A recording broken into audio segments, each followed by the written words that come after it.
What's going on, everybody? Welcome back to Talkin Sports with Jake. Hope we're all doing well. Sorry on our show yesterday while I was running around doing a bunch of things, but we are back today.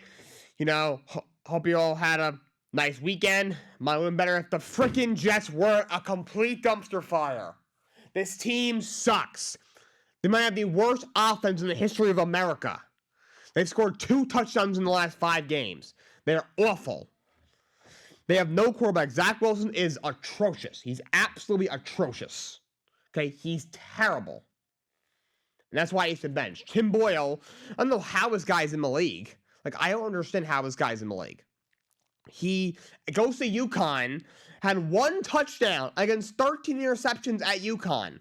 Transfers to Eastern Kentucky University, and still only had 11 touchdowns against 13 interceptions.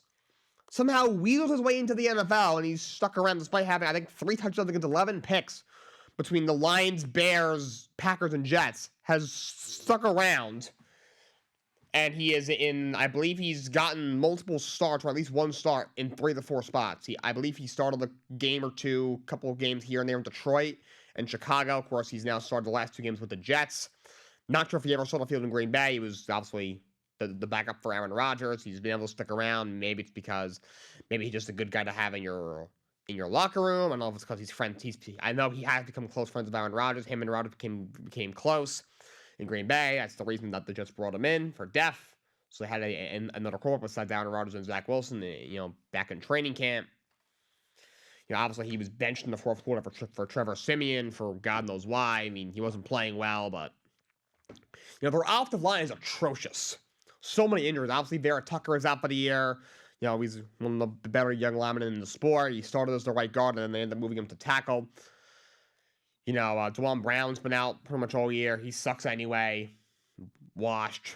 The left tackle. Mekhi Becton, complete bust. He sucks anyway, but he's out. Connor McGovern, who's their center, is out. They got, the backups are out. Like Billy Turner, who was only starting because of all the injuries. He's out with an injury. I don't even know who their offensive linemen are anymore. The only true starting caliber O-lineman they have is their left guard, Laken Tomlinson, who's pretty good. Sarah Joe Tittman, I like what talent they have, but he's obviously just a second-round rookie that Wisconsin is still learning. You're starting, Max Mitchell and Xavier Newman. Their offensive line is abysmal, absolutely abysmal, and everyone needs to pay for this. Everybody. I know Aaron Rodgers got hurt 4 plays in, and that's on Rodgers. He's got to be able to stay healthy. But, it is what it is. He got hurt. Stuff happens. But to not have a true contingency plan, that's on Joe Douglas, the GM. He needs to be gone at the end of the season. He's accumulated some nice young talent on the defensive side of the ball. I'll give him that. He's had some nice picks, between Quinnen Williams and Sauce Gardner. He was Jermaine Johnson. He got a couple of steals in free agency when it come, and Quincy Williams. DJ Reed, even Jordan Whitehead.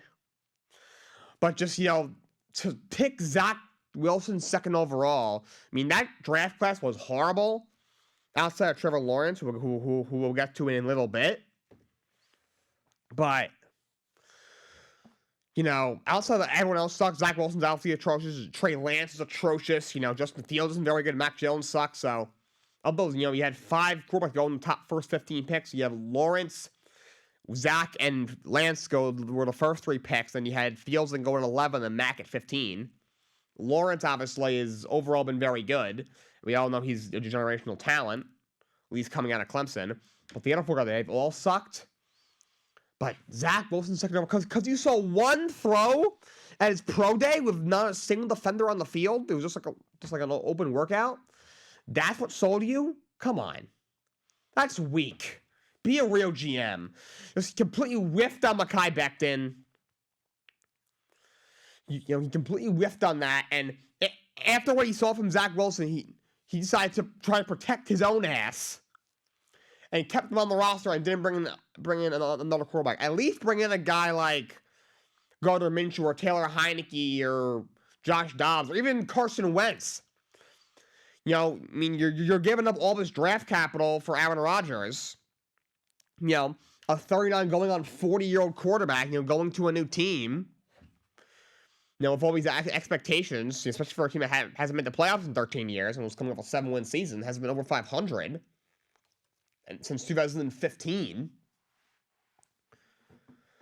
Like, you gotta have a contingency plan if the guy gets hurt. Also, this guy came from the Eagles. He was the assistant GM in Philly before he took the Jets GM job in 2019.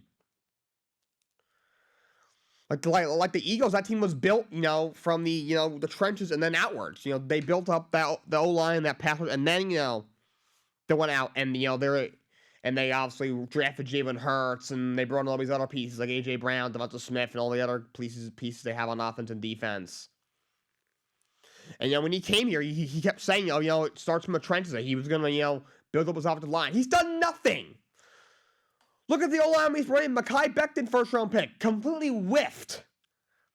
Completely ignored the whole point that, all right, yeah, the guy's got talent, you know, on paper, and, you know, he's got great speed for a guy his size, and obviously he's very strong, and he's got potential, but he also has weight issues, and, you know, could cause him to get hurt a lot, which could ruin his career. And look what happened. He just completely ignored that. Just threw out the window. You know, the Lincoln Tomlinson signing was okay. You know, bringing McGovern, he's been okay.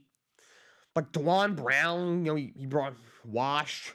And some of these other guys he's brought in, he just hasn't done enough. You know, George Font, like, for a team that has not had a, you know, superb offensive line in, you know, 7-8 years at this point. You know, in, you know, 4 years he's been here, his highlight of offensive line he's brought in is Laken Tomlinson, you know, a solid starting guard. Like, that's just pathetic. It's pathetic. Like I said, he's had some moments, you know, he's accumulated some nice young talent. Plus on defense, I mentioned Quinn Williams. You know, Garrett Wilson's another guy that he hit on offense. You know, Breece Hall was a great pick.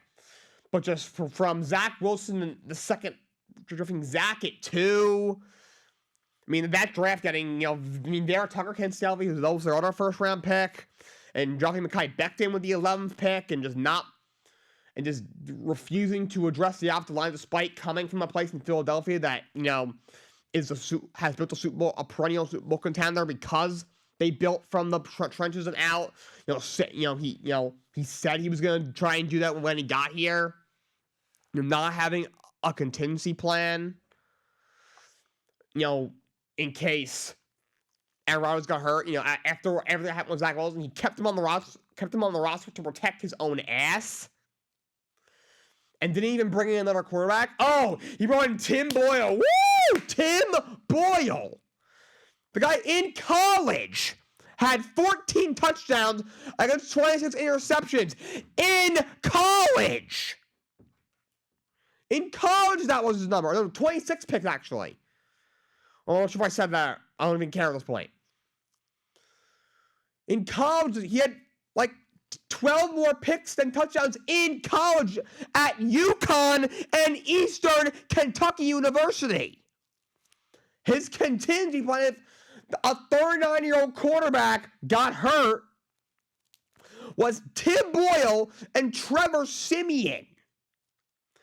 Trevor Siemian hasn't played a game since he snapped his leg in half playing in place of Sam Darnold for the Jets like 3 years ago. The guy hasn't been a serviceable quarterback in his league since like 2016. You know, the first year he started with Denver, he was somewhat serviceable. Then the year after that, we all realized, oh wait, he actually sucks. Like, I'll take him as a backup, but like, that's your contingency plan for Aaron Rodgers? Like, come on. So many guys you could have signed. You could have thrown $5 million at Josh Dobbs, or Gardner Minshew, or Taylor Heineke, even if it's like 6 or 7. Hell, re-sign Mike White. Mike White was definitely overhyped because, you know, he wasn't Zach Wilson. I mean, oh look, a quarterback that can actually complete a single pass, you know, more than 2 yards. I would have thrown eight. What do you get from Miami? I would have thrown $8 million at him. At least, you know, he knows the offense, and you know he knows the coaches, knows the players, and you know the guys trust him. You know, when God forbid something happened to Aaron Rodgers, at least maybe season wouldn't be over. You know, as soon as Aaron Rodgers got hurt, season was over.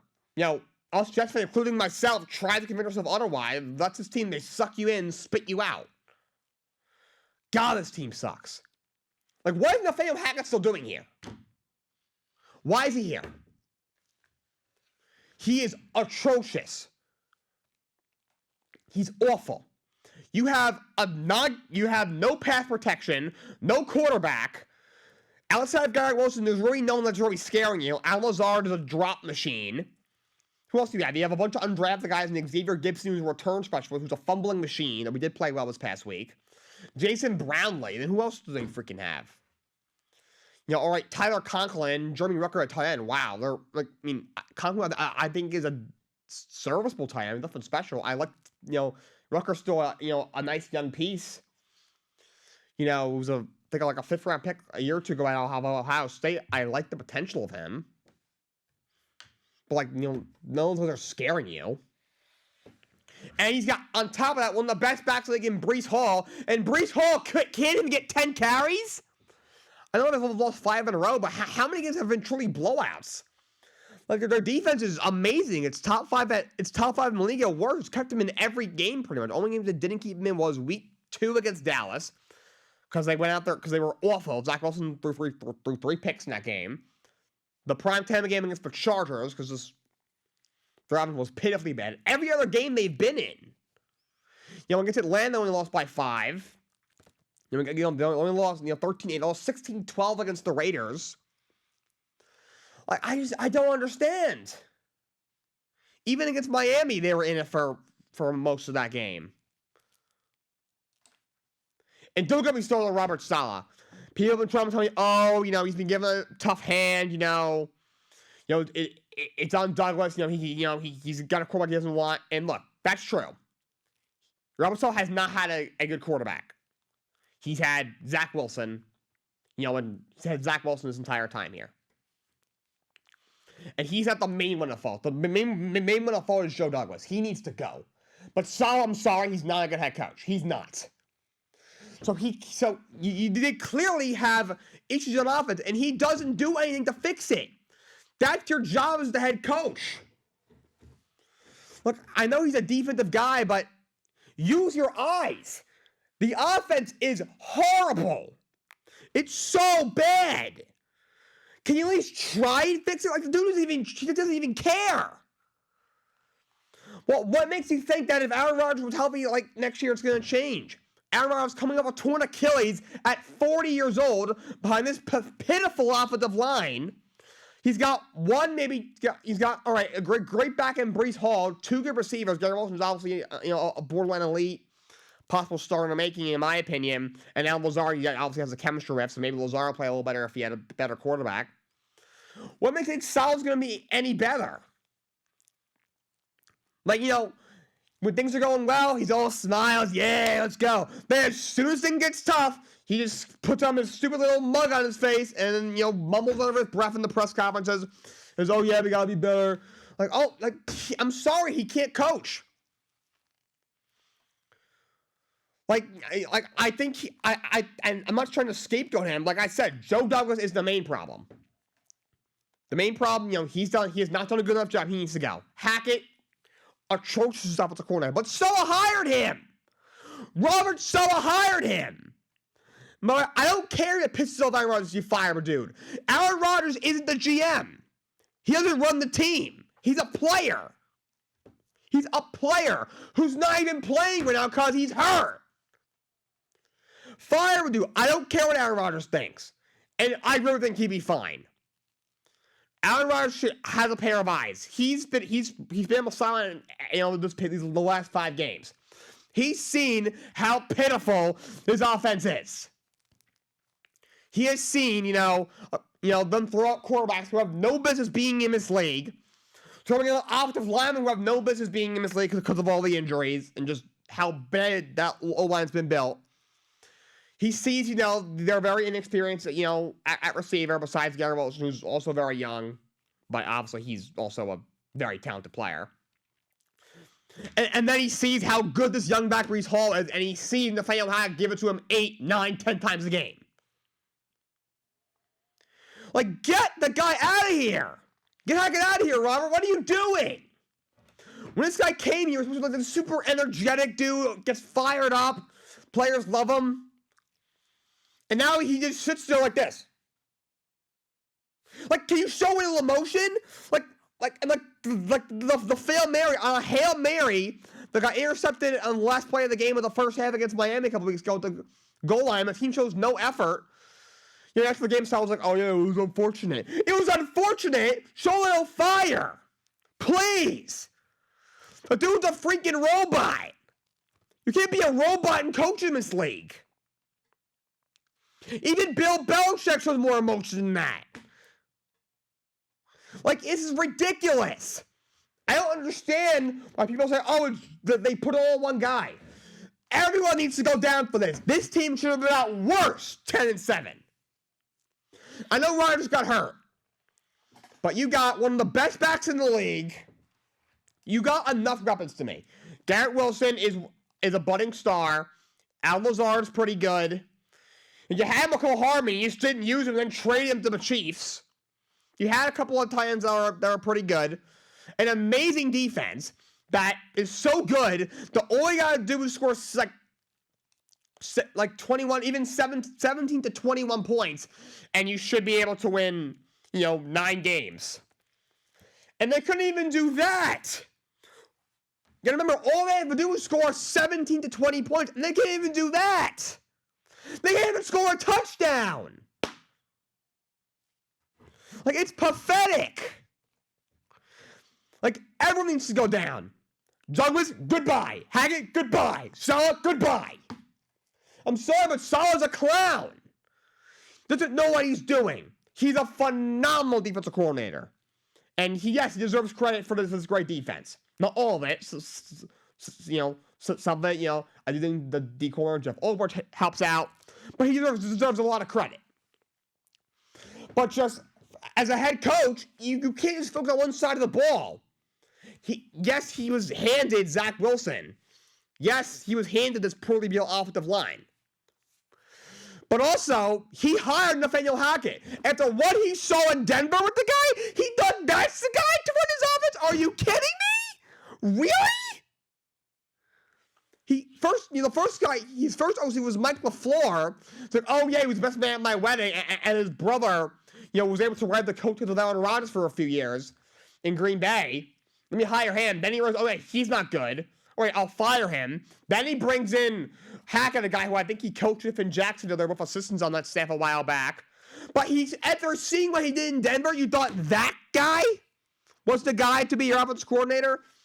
I know he wanted to break, he did to Aaron Rodgers, but you're telling me if he hired, a decent offensive coordinator, Aaron Rodgers, without Hackett, he would have been completely opposed. Also, who else wanted him in the offseason? Who else was going after him? Not on Aaron Rodgers. He's obviously a great player, and if he was healthy, I do think the Jets would have been in the playoffs. But you're telling me if they hired Bill O'Brien, Aaron Rodgers would have said, I'm not coming to the Jets no matter what?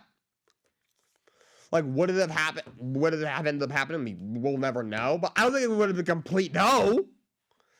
Like, I just don't understand. Like, the guy sits there with stupid mug on his face. The Jets every week are undisciplined. Every week the penalties. The same crap with this guy. They're always underprepared. They're always just effortless. And he is just emotionless. I'm sorry. He has not done a good job. I'm sorry. He needs to go. Everyone needs to pay for this because this crap is ridiculous. Absolutely ridiculous. This organization is a dumpster fire. They are cursed. And everyone should pay for this because this team should have been at worst 10-7.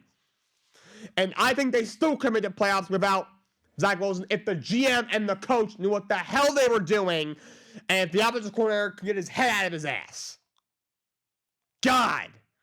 Just pathetic. Absolutely pathetic.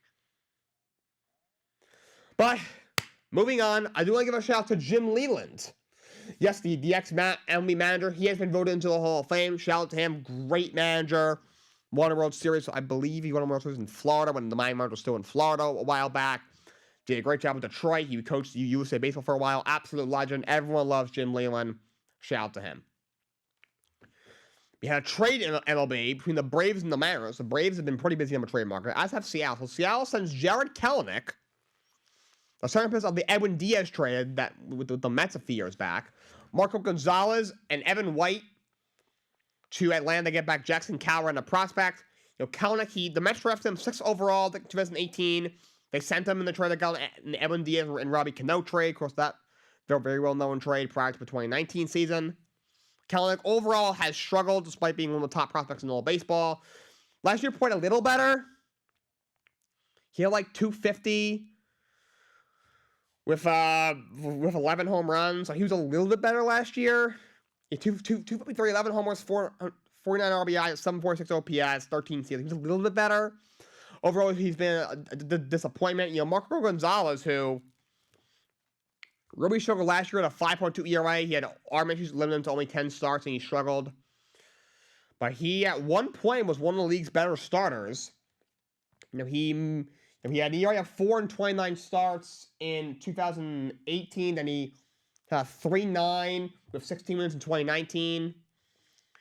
He pitched well in the pandemic year in 2021. He had injuries limited him to 25 starts. He has an ERA just under 4. The last couple of years hasn't been the same. 22, he had went 10-15 with a 4.13 in 32 starts, and this year obviously had a 5.2 in only 10 starts. But only 2 years ago, he was a solid starting pitcher. He's had injuries he's had some arm problems that have derailed him the last couple of years, especially this past year. But he goes to Atlanta. Evan White, he's like few years back, he was a top prospect, first baseman. Seattle gave him a 6-year contract, even before he played a full season, and he was absolutely horrible. He had like 160 or 180 over 2 seasons. He has not played the majors in 2 straight years. He's been a minor league player, a full-time minor leaguer for 2 straight years, so they throw him over. And then then there's Jackson Cowher back. He came up in Kansas City he was a first-round pick by Kansas City a few years back. He really struggled. He had an ERA over 6 in 23 games last year. He's been a disappointment. Kansas City traded him to Atlanta for Kyle Wright a few weeks back, and now Atlanta flips him to Seattle. Seattle, I think they're playing something big because this was basically a salary dump. Because they still had Evan White making, his 6 year wasn't for that much, but he was making whatever, 4, 5, 6 million to play in the minor leagues. Marco Gonzalez, a couple years ago, he gave him like a 5-year extension. He was probably making at least double digits in millions, probably 10, 12 million, something like that. And then Kelenic, I guess they decided, they just gave up on him, and they didn't really take anything back. They also signed Eugenio Suarez to Arizona. We didn't get a ton back in that a couple of weeks ago. So clearly, they've cleared about $20 million off of their payroll. I'm not sure if they're making a run on Ohtani, maybe for a trade for Juan Soto, somebody else. But clearly, they're clearing salary for somebody, if you ask me. All right, I want to talk about the NBA in-season tournament. I think it's stupid. I don't get the purpose. The whole year, you play for to win the NBA championship. Who cares about an NBA Cup? They win some extra money. Who cares? These guys make 30, 40 million, 10, 20, 30, 40 million dollars a year anyway. They don't need more money. I'm sorry. But last night, Pacers beat the Celtics 122-112. Halliburton for triple-double, 26, 10, and 13. This kid Halliburton, this kid's a star. I think the Pacers should be on national television more often just because of Halliburton. Because this kid is an absolute superstar in the making. He's phenomenal. And that Pacers King that we all laughed at that we all laughed at. It's more balanced than originally appeared because Domantas Sabonis has played really well for the Kings. But this kid Halliburton. In fact, there could be an interesting maybe debate topic. Should the Kings have traded De'Aaron Fox? Not Halliburton. And I love De'Aaron Fox. Oh my God, he is phenomenal. In fact, I've said before, if he was in a team with a bigger market, he would probably be talked about along with all the other best players in the league. But this kid Halliburton, It's absolutely amazing. And they had the Pelicans beat the Kings 127-117. Brandon Ingram had 30 in the win. Sabonis 26, 13, and 10 in the loss. So Indiana moves on to the semifinals of the in-season tournament. They will play the winner of Bucks Knicks tonight in that tournament in the semifinals, and the Pelicans move on. They'll play the winner of the Lakers and the Suns game in the in-season tournament semifinals. By the way, do we agree these really hideous courts, NBA courts? In-season tournament. I hate everything about this in-season tournament. I'm not gonna lie. Don't like it. All right. So before we get to the college football playoff, I'm sure everyone wants to hear me talk about it. A lot of opinions going on about what the committee did. But first, let's talk about, it was conference championship week this past week. First in the Pac-12 championship, Washington beats Oregon 34-31. Phenomenal game, lived up to the hype. Liberty, who came in ranked 24th, beat New Mexico State 49-35, and so they win the Conference USA championship. Undefeated this year. 13-0, so shout out to them. In the SEC championship, we had an upset. Alabama, who came in ranked 8th, beat the team in Georgia, who hadn't lost in 3 years, 27-24. In the Big Ten championship, Michigan came in ranked 2nd. Shut out Iowa 26-0. I mean, Iowa can't score. I don't know why you guys are surprised. In the ACC championship game, you had Florida State came in ranked 4th, beat Louisville 16-6. Then in the Big 12 championship game, Texas came in ranked 7th, beat OK State, who came in ranked 18, 49-21, just rolled them over. Quinn Ewers threw for 452, 4 touchdowns on the pick. And then you had in the American Athletic Championship, you had an upset, a bit of an upset. SMU beat number 22 Tulane 26-14, so SMU wins the AAC over Tulane. And the college football playoff has been announced. The 4 teams are Michigan at 1, Washington at 2, Texas at 3, and Alabama at 4, and the first 2 are Florida State and Georgia. Okay. So there's a lot of stuff going around. Obviously, Florida State was left out. The college football playoff rankings heading in to this week was Georgia, Michigan, Florida State, and Washington. So Georgia loses. So they're out.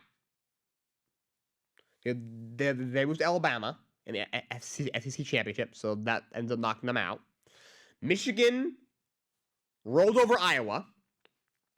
All right, so they're the one. Washington came in ranked 4th. They win the Pac-12 over a top 5 team in Oregon. They have a phenomenal resume. They beat Oregon twice. They beat everybody. They're phenomenal. They are 2. And then Texas, who came in ranked 5th. They win the Big 12. They ran through Oklahoma State. They're ranked 3rd, and then the 4th they gave it to Alabama. So there's a bunch of people saying Florida State got screwed. They won the ACC, which is a Power 5 conference. They rolled through it. They won pretty convincingly over Louisville, who came in as the 14th best team in the country, came in at 10-2, saying they got screwed. I don't disagree with what the committee put out. Michigan was dominant all year. They won with the Big Ten. They destroyed Iowa, who can't score to save their life, but they did come in the 16th ranked team in the country. And they beat them 26-0. They're 1. No problem. Washington this year probably has the best resume of every team, if you ask me. They won the Pac-12. They so many great wins. Obviously, they beat Oregon, who came there, who was one of the best teams in the country this year. They were always like a top 10, 12 team that came in ranked 5th this past week. Beat them. Phenomenal game. All right, they're 2. No questions asked. Their resume is phenomenal. In fact, resume-wise, you probably put them ahead of Michigan, but it's fine. Michigan 1, Washington 2. So Texas, so they have 1 loss. Is this year to Oklahoma. At the time, Oklahoma was a good team. Right now, they're either not ranked or barely ranked. That's their only loss. The resume is kind of okay. I mean, they beat Alabama, earlier in the year, and other than that, Oklahoma State's not really that good. They were 9-4 this year. They were down almost three touchdowns to to a non-bowl eligible BYU team. They lost to UCF, so they're not really that good. Yeah, they destroyed them in the Big 12 title game. Then you have Alabama. Like, I don't have a problem with Alabama being in. Like, I hate Alabama, but say what you want, about them. But their only loss was to Texas, who was consistently always a top 10, if not 7 or 8 team. In the country. Obviously, now it's ranked 3rd. That's their only loss this year, and they just beat the best team in the country. They were 8-0 in the SEC, went 12-1. I do think you have to put them in. You gotta remember, it's the 4 best teams, which is where I have the issue. My issue really isn't for like the team that I chose. Michigan and Washington for the top 2. It was as clear as day. So you think, all right, so you think it's down to down to Texas, Alabama, and Georgia. Well, Texas beat Alabama, so you cannot put Alabama over Texas, because then you are saying the regular season doesn't matter. You can't do that. You also can't put Georgia in over Alabama. They have the same record, and Alabama beat them. That being said, are you going to look me in the eye and say Alabama and Texas both are better than Georgia? I don't know. I don't know if you do. But, if you want the 4 best teams, should Georgia be in? I don't know.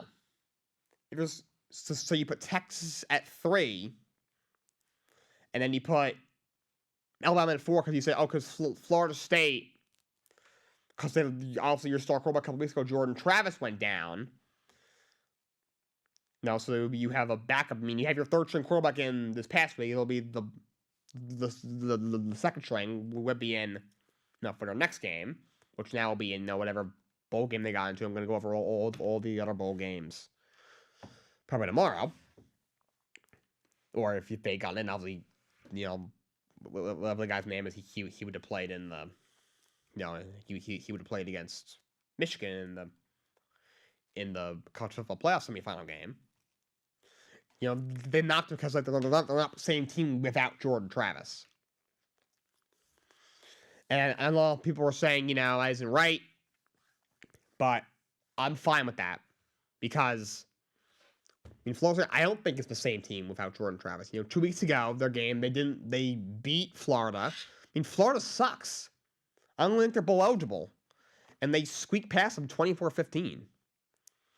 Louisville's a good team, not a great team, but a good team. But Florida State is still a better team, and it wasn't that hard of a win. They won by 10. They put up 16 points. It wasn't super convincing. Also, to me, because obviously the 1 plays the 4. So Florida State. So you're between Florida State and Alabama. Who plays Michigan? Obviously, you're not putting either ahead of Texas, because you can't put Alabama ahead of Texas. And can you put Florida State ahead of Texas? I don't think you can. So what's going to be a better game? Alabama or Florida State? You cannot tell me that, Michigan, Alabama is not a better game than Michigan, Florida State. People would rather see Michigan, Alabama than Michigan, Florida State. You remember last year they put TCU in over Alabama, and then they beat and then they beat Michigan, but when they faced off against Georgia in the national championship, they lost 65-7 or 61-7. They didn't want to do that again, so they're like, all right, yes, Florida State had a great year, and maybe they deserve to be in, but Alabama deserves to be in just as much, and Michigan Alabama is a much better game than Michigan Florida State.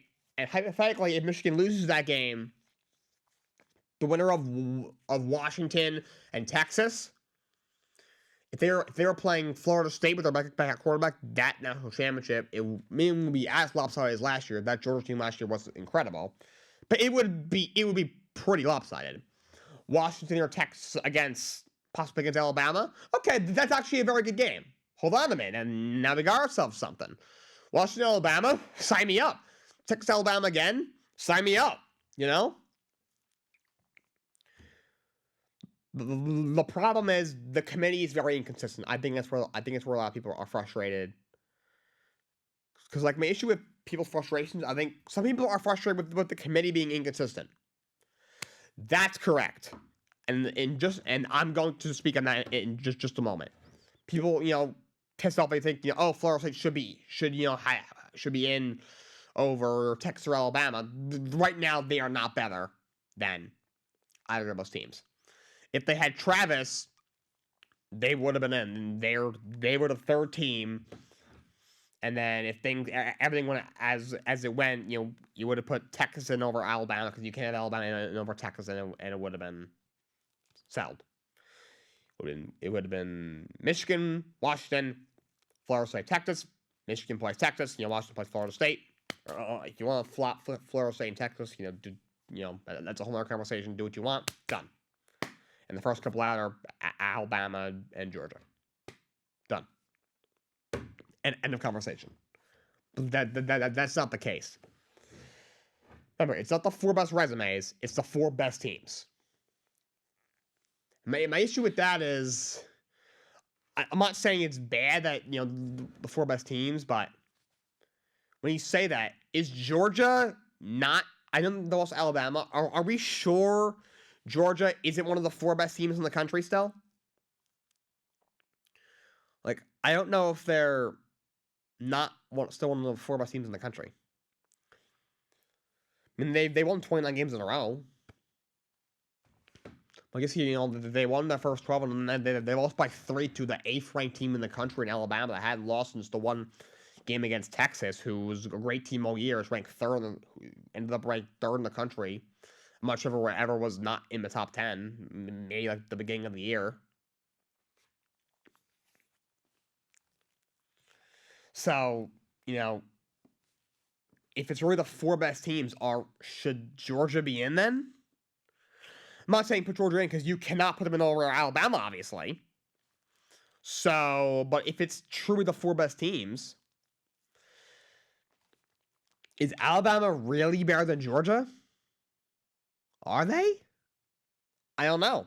I mean, but again, you can't put Alabama behind them because Alabama beat them. But if it's truly the 4 best teams, like, it's hard for me to sit up here and say Georgia is not one of the 4 best teams in college football. Is there really 4 teams better than them? You can maybe argue Michigan.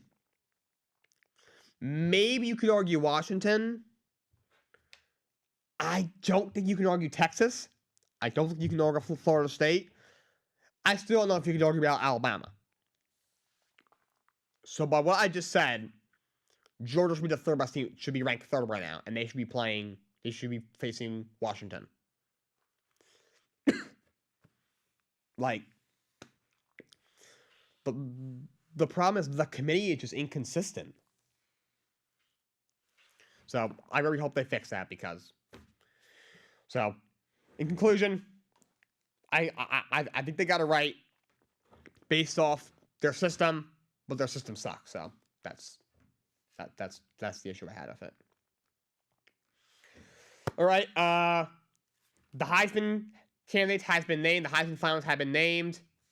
It is Michael Penix, the quarterback from Washington. He threw for over 4,200 yards with 33 touchdowns against 9 interceptions. Bo Nix, the quarterback from Oregon. He threw for over 4,100 yards, 40 touchdowns against just 3 picks. He also had 28 rushing yards and 6 rushing touchdowns. It's Jaden Daniels, the quarterback from LSU, who threw for over 3,800 yards, 40 touchdowns against 4 picks. Also had over 1,100 rushing yards and had 10 rushing touchdowns. So he had almost 5,000 total yards and 50 total touchdowns against only 4 picks. And Marvin Harrison Jr., of course, the superstar receiver from Ohio State University, who has 67 catches for over 1,200 yards and 14 touchdowns. Maybe number 1 pick in this upcoming draft. Couple of quarterbacks that are in the transfer portal. Dylan Gabriel at Oklahoma is in the portal. He had a very good year. He threw for over 3,600 yards, 30 touchdowns against 6 picks. He ran for 373 yards and had 12 rushing touchdowns. Kyle McCord from Ohio State is transferring. He had just over 3,100 yards, 24 touchdowns against 6 picks. Most Ohio State fans are not that mad. He wasn't that great. And DJ Uiagalelei is once again in the transfer portal. Looks like he may be leaving Oregon State this year. Threw for a little over 2,600 yards, 21 touchdowns against 7 picks. Also ran for 219 yards and 6 touchdowns. But before we close out, let's talk about NFL scores from this past week. In Week 13, Thursday Night Football, Cowboys beat the Seahawks 41-35 in an incredible game. You had Colts over the Titans 31-28 in overtime. Colts blocked 2 straight punts in that game. Pittman had the game-winning touchdown. Gardner Minshew played really well, over 300 yards and 2 scores. Titans may have lost Derrick Henry. He had over 100 yards and 2 scores. He may have a concussion. Vrabel denied it, so I'm not sure what's going on with that. Chargers beat the Patriots 6-0. God, that was a bad game.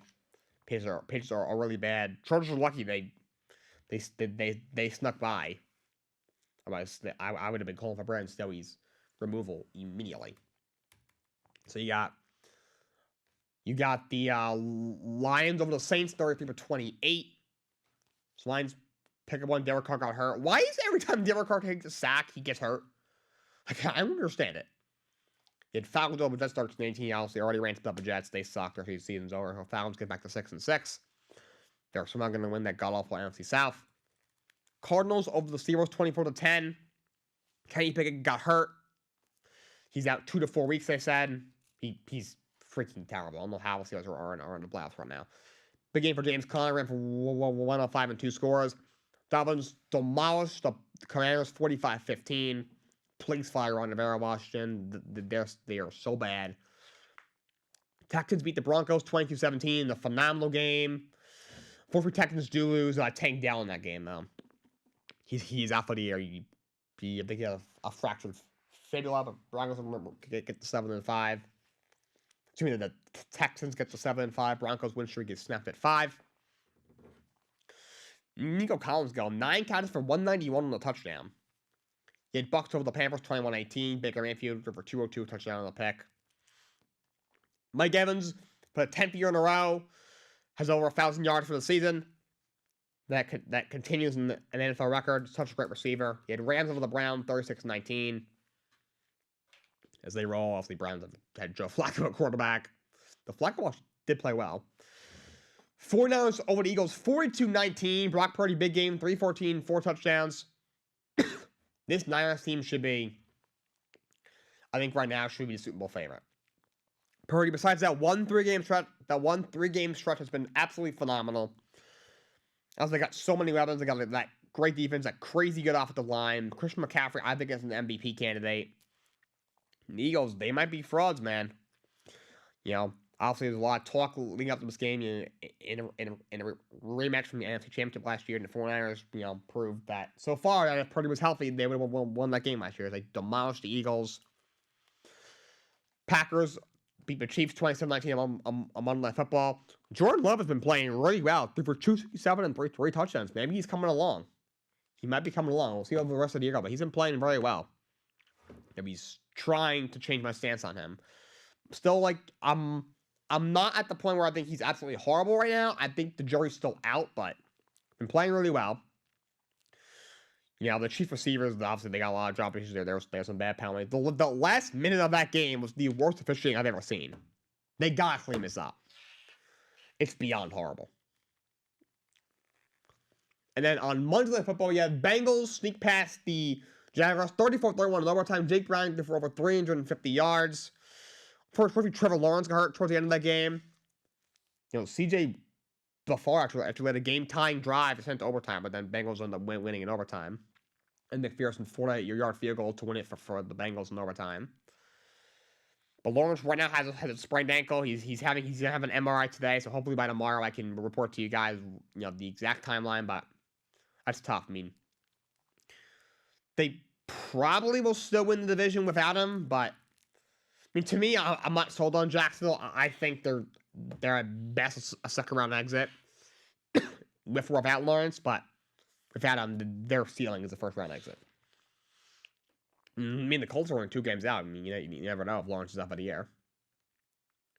But those are the NFL scores from this week. By the way, Shaq Laren has picked a team from a All-Pro linebacker. He signed with the Eagles. Not near the same anymore since all the injuries, but he's still a decent linebacker, and he signed with the Eagles. All right, that's all I got for you guys today. Until next time, so long, and have a great day.